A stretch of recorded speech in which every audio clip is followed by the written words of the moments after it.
Welcome back. You're listening to Get Real with Bob and Stacy. You're joining us for our Leaders and Legends segment. Our guest for this segment is Kari Warberg Block, CEO and founder of Earthkind. Welcome to the show, Kari.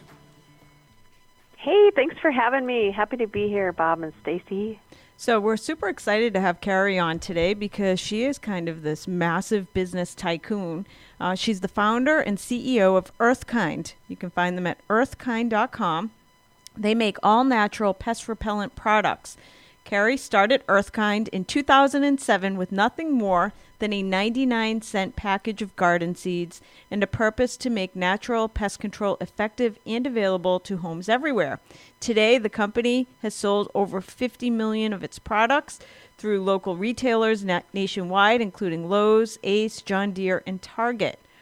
Their Fresh Cab product started at Kari's kitchen table and came to market in 2007. Today, it's a $50 million brand. Earthkind's new line, Stay Away, which is a guaranteed natural pest prevention, just won Best New Product of the Year, voted on by industry trendsetters and popular vote. Between the two brands, these products are sold in 35,000 stores across the U.S., such as Lowe's, John Deere, Ace Hardware, etc. She has gone from being part of her local homemakers club to advising the SBA, Congress, and the White House on policy that impacts women in business. You are an amazing woman. First of all, tell us first about your product, and then I have questions about how you've built your business. Sure, thank you. What an intro. I'm honored. How do I follow that? My products repel pests. And they do it in a way that's all natural, safe, and highly effective. So I had a terrible problem with mice on the farm, and I was like out of my mind crazy. They were causing so much damage. We had no money really to continue to pay for the damage that they did. And so it was either go insane or do something to solve the problem. So I invented the first natural rodent repellent that met EPA standards for efficacy. So I think it was a woman's approach. So that kind of sums up what we do. We do pest control that's easy, effective, and natural. What they are is scented little pouches, kind of like an old-fashioned sachet, and you put it into the areas where pests go, and they leave on their own. So there's no mess, no hazardous chemicals, Nice. no pests. Guaranteed. So, was this the first business you ever started, first of all? No, this is the eighth. Wow. I'm a serial entrepreneur, like a physician, practicing physician. Wow. That's awesome. Keep So, going. what are some of the other businesses you had before this one? Well, the first would be, well, of course, there's the Kool-Aid stand, but that doesn't count. I started delivering newspapers, and I was the kid that didn't want to be out there really early in the morning, so I formed a little distribution network and got a bunch of other paper kids to go out and deliver it, and I said, well, I'll do all the business, I'll collect the money and all of that, and I got to sleep in the mornings. Although that wasn't very long-lived awesome. Because I didn't know how to lead the boys Yes. to get up early and actually do it because nobody wanted to. So I did that. I had a housekeeping service. I did that. I started a bookkeeping service when I was in high school. When I was about 19, I started my first, I would call it real business, delivering singing telegrams and balloon bouquets. Wow. I had many of my friends, and I housed it, of course, in my parents' basement. Wow. I made like every mistake in the book and sold that business, had some cash, moved, and then lived on the money for probably 6 months, and then it was, oh my goodness, the money's out, what do I do now? So it's always been natural for me to start a business, but I've never actually had one up until this business where I didn't have to have part-time jobs on the side and another full-time job to get me through that. That's awesome. And I think that's a really important piece of what you can share with people today, because I think so many entrepreneurs, they have a dream. They say, I'm going to go start a singing telegram business, and it never gets to where they want it to go. So they give up, they go back to work, and they never try again. I mean, there's a lot to say for perseverance if you have a dream to start a business. Was that even your dream, to just be an entrepreneur? It really wasn't. The things that I've done in the past are really solutions to something that really ticked me off. Something that I saw out there that was being done so miserably, and I knew beyond any shadow of a doubt that I could be better at it. And so I do those things, but I never really took it any further than that until this business, where I really, with this time, I engaged purpose with it. I thought, Kari, geez, if there's one thing you could do with your life that would really make a difference, what would that be? And that's really where I started taking a very, very different approach with this business. And I had help. I was in the business that I had before. I was selling organic produce and making potpourri and selling it to local retailers. I probably had it in 200 stores. The market fell out of that. Remember when the Yankee candles came out? And right.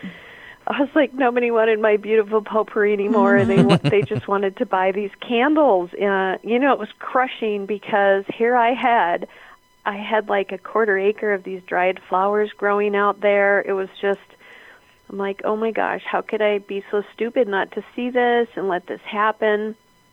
And I took a deep step back, and I'm thinking, okay, let's move this business into something that's non-discretionary, right? I'm like, okay, pest control. Certainly not the sexiest thing in the world. Right. Because, in my true. past of selling beautiful potpourris, I used to be a makeup artist. Wow. I worked out in That's retail. funny. I've been a truck driver. I've done a lot of different jobs over the years, and I just never saw myself really in this industry. But I stood back and I looked at it, and there really is a problem, right, that needs to be solved, and it really ticked me off that nobody was doing anything about it.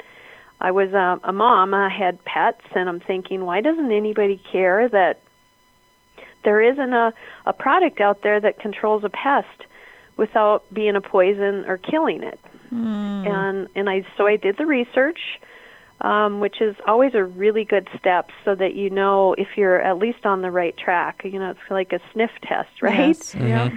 So I made a lot of calls, and I didn't have to buy research, right? I went to stores and I asked questions. I went to the state. I started digging around, and fortunately today there's so many more resources out there than what I first started with, and I can share those towards the end of the call. So if people are feeling stuck, they have something they can go to and just keep them going, even just another step at a time. But I found out that, okay, it's a $2 billion industry, which at that time I'm thinking, oh my gosh, that's so huge. If I can just have 2% of that, right? Oh Right. boy, this is really going to be a fantastic business. So I started out thinking in that way. And I had first went to other companies and said, hey, I have this idea. Would you be interested in licensing it? And they said, that's stupid. That's never going to work. Nobody will ever pay money for something when they can use a poison for $3 or $4 and take care of the problem. And then, that's when I started to get really mad. I'm like, nobody cares. Right. Nobody cares about this. I said, this one takes a mom, right? Right. It takes a That's woman. awesome. And so I can't believe that was their really response, where I because started. my wife would go ballistic if somebody ever said that to her, if she asked for something that was, that didn't kill the pests. I think there's a lot of people out there that, Yeah. you don't want them in your house, but you don't necessarily want to kill them either. And that's something that's really become key in our growth. And I'm glad that you brought that up, Bob, because the fact is, it's still, the category out there is still 90% of the options are poison kill. That's crazy. And when we started, it was 98%, because there's those little plug-in ultrasonic things. Right. Mm-hmm. So we've still got a long ways to go. We were the first one to break in and kind of open that up. And, what was it, Lance Armstrong, you do the first thing, and then other people after that follow. So that's what's happening now. But it's really the women driving this thing, because, they're buying products. So when our products came in, like the Stay Away brand, it's packaged very pretty. It looks almost like something you'd find in a boutique. And so when I took this into the retail stores, again, it was the same thing. This is so stupid. This is never going to sell. It doesn't look like it works. It doesn't even look like everything else in there. People just want to kill. Right. So that was key to me of getting that product on those shelves, which I think that's probably one of the hardest things to do as an entrepreneur, especially in a product-based company, is how do you get your product on that shelf and how do you get your product into the retail stores? So do you have any advice for somebody? Let's just say that I have an invention that I want to bring to market. What is the first step that you would recommend somebody? So if somebody simply has an idea and they want to take it to the next step, what is the first 1 or 2 steps they should take? Well, the first thing to do is file a document of discovery, and then you can at least make a record of it. It doesn't cost anything. You can just go to, in fact, my law firm in North Dakota, newstellaw.com. You can go to the website. You can download that form for free. You at least make a record of your invention. And then you have, I believe it's a year. Don't quote me on that. I'm not sure if the laws have changed recently, but you have about a year then to continue to work on that discovery. Right. There's a number of things you can do depending on what the invention is. There's tech scouting. You can go out, and I did all of these things myself. I didn't have the money to call an attorney. Right. So I got resourceful, and I learned how to comb the patent office records, which you can go in the beginning. I went into our state university, and it's all there. This was like before the internet. Wow. I was going to say, isn't it on the internet too? So now you can get it right from your, you don't even have to get out of your pajamas to do it. So that's awesome. It's all there. I mean, we're at an incredible time to find those things, but it's good, too, to find another entrepreneur. And there's events around the country, startup events. I participate in those routinely, and that's where people and ideas will come together, and for a 54-hour weekend, you just work on it. And there's a lot of business people out there volunteering their time, so patent attorneys will come, so you can get free advice if you seek those types of things out. Wow, that's awesome. Do you have any advice? So along the way, you've had multiple roadblocks, first of all, such as stores saying or people saying nobody's interested in pest repellent that doesn't kill the pests. So how do you stay motivated when you have a blow like that, somebody telling you that your idea is stupid, that it's not going to go anywhere? How do you get up the next day and start hustling again? That's a hard thing. It's certainly emotion filled. I can share a story about that. Yeah. So when the product Fresh Cab that really launched this business, and the brand has grown so wildly. When I first came out with that, and I found out that it works, it took me, say, 8 years of hard work to go through the patent process, to go through all of the discoveries that I needed to do. And I took it to a trade show. They did a story on me in the news. It was a fabulous success. The next day, there was two block long line of people that came in to buy this product. So I was like, wow, I hit the jackpot here. I was counting dollar bills and everything in my mind. Well, one of the people in that line turned out to be the pesticide police. Oh, no. And he said, he said to me, you can't make those claims because your product isn't federal EPA registered. Oh, and I said, well, I didn't know it had to be. I thought it's all natural. Right. He's like, no, that makes no difference. You have to do this. And all the advice was, do not do this. It's going to cost $2 million.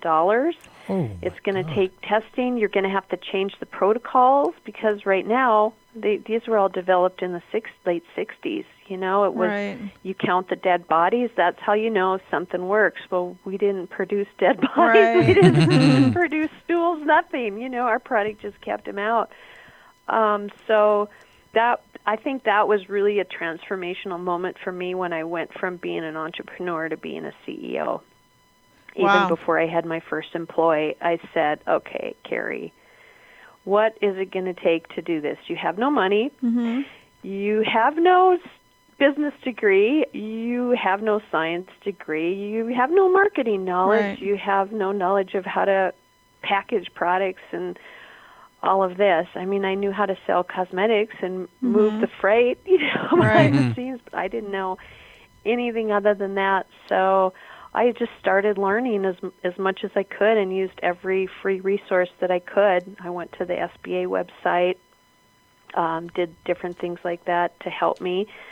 Started to seek out other mentors, and I would cold call people and I say, I love what you do and I admire it and I want to be you. Yes. Can you just give me some advice? That's and so I'd awesome. ask the same question. If you were me, Yes. what is the most important thing you would do next? Huh. And was that guy that's right, really by the way? what I did. Was he right? Yes. Wow. Yeah, the majority of the time, but I could really caution after going through this and Yes. losing hundreds of thousands of dollars myself, making mistakes. Mhm, I yes. can tell you, consultants, they don't know it all. So if you're going to a consultant for advice, always trust your gut too, Yes. because they can sometimes, it's easy to say, well, this is what's done this is what works. Right. Many people told me in the beginning, make it, including the retailers we sell to. We're not going to buy it unless you make it in China and you put it in a plastic Crazy. container. Mm-hmm. And I said, that's not why I'm doing this. That's Right. not what I believe in. And I walked away. Well, today now, Earthkind is a cool, popular thing. Back in 2007, we were considered pot smokers and hippies. Right.